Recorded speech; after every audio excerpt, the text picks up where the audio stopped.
Hey, hey, hey. Okay, what is up? Let me tell you guys, I am rolling through these tutorials, all two of them today.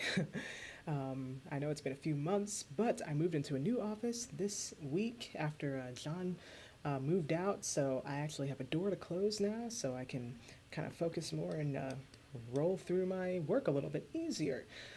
So that's nice. So today has been pretty efficient.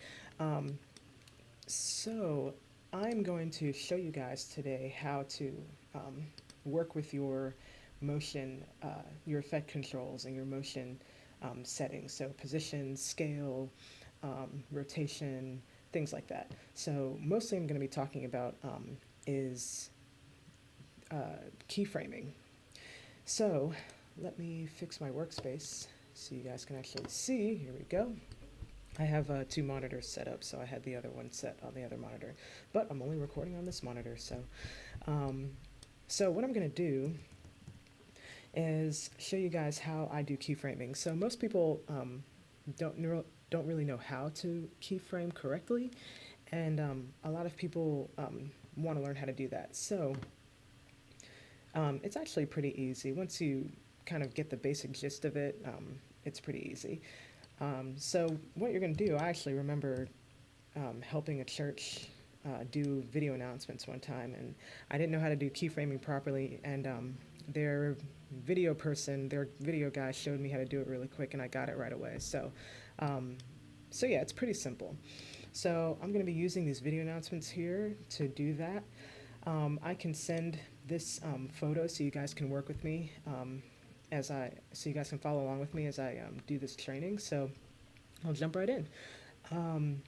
So what I'm going to do is I'm going to drag in this photo here on top of my layer. So I have my main video layer right here, and I'm going to put it on top of it.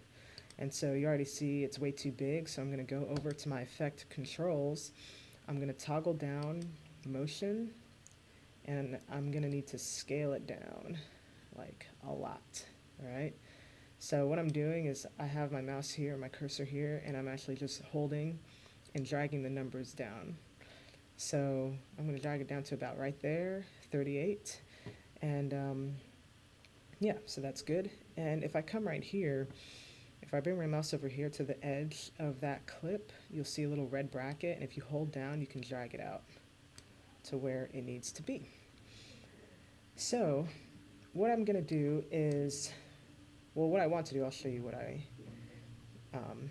we're going to have it do. So if you look at this here, it's going to shrink down. Sorry there's no sound, but you can see it. So if you see this, it's going to shrink down just like that. So that's what we're going to do right now. So so we have our Red Bag Sunday graphic up right here. And in order to work with keyframing, so keyframing is basically you're taking a photo or a text and you're moving it from one part of your screen to another, and you're basically telling it where to go. You're controlling the movements. So if I wanted to move it to the side, what I'm going to do, say I wanted to move Red Bag Sunday like this, right? All I would have to do is, if I click my stopwatch, so you see a little diamond come up right there, so now I'm starting my keyframe. And if I move my cursor down the timeline a little bit, say about right here, and let's say I want to move it off to the side, so what I'm going to do is I'm going to drag my number up. So I'm basically dragging, or I'm just dragging my mouse to the right. Just like that. And you see another keyframe is created. So when I go back, you can see that I created that movement. Just like that. Now, say I wanted it to move slower or faster. So if I wanted it to move a little faster, then I would actually drag that little diamond closer. So the closer they are together, then the faster it's going to move. You can see it moves a little bit faster, and if I drag it even closer, just like that. So I'm going to move it back, and we'll go back to our original plan, like so. And if I click the stopwatch again, it's going to say, oh, you want to delete your keyframes? Yes, I want to delete the keyframes because we're going to start over.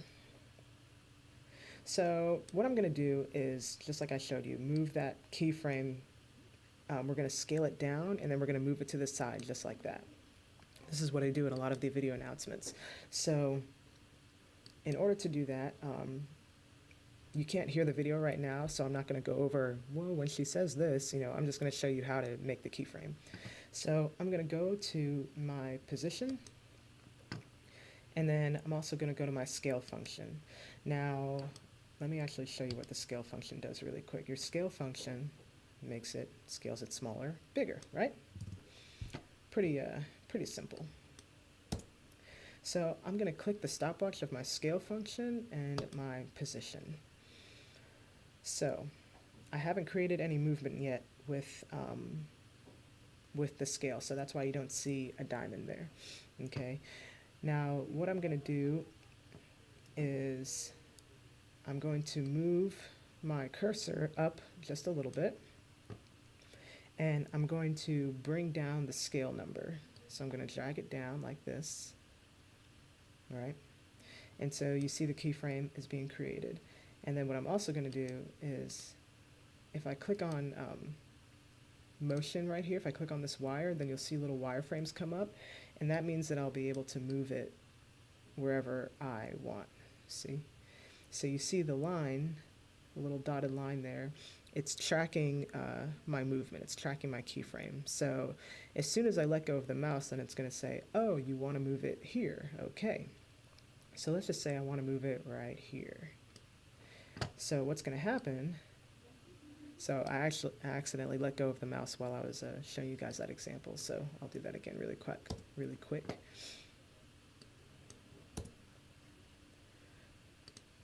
So I'm going to click position and scale, and I've already selected my wireframe so I can see my wires over here, so I can see where I'm going to move it.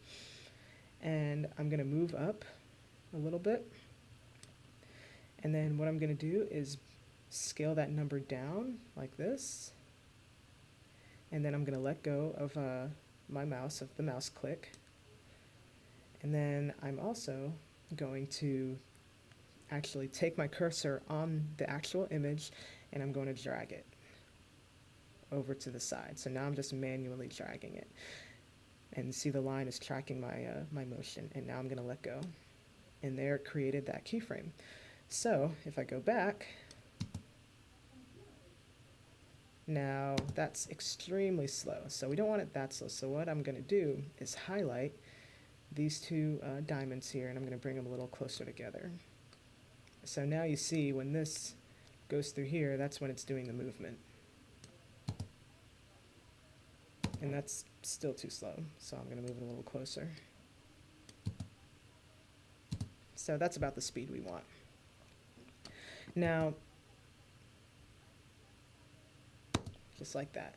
So again, when you're making the keyframe, and you have to put your keyframe at the point of the video where you want it to start the movement.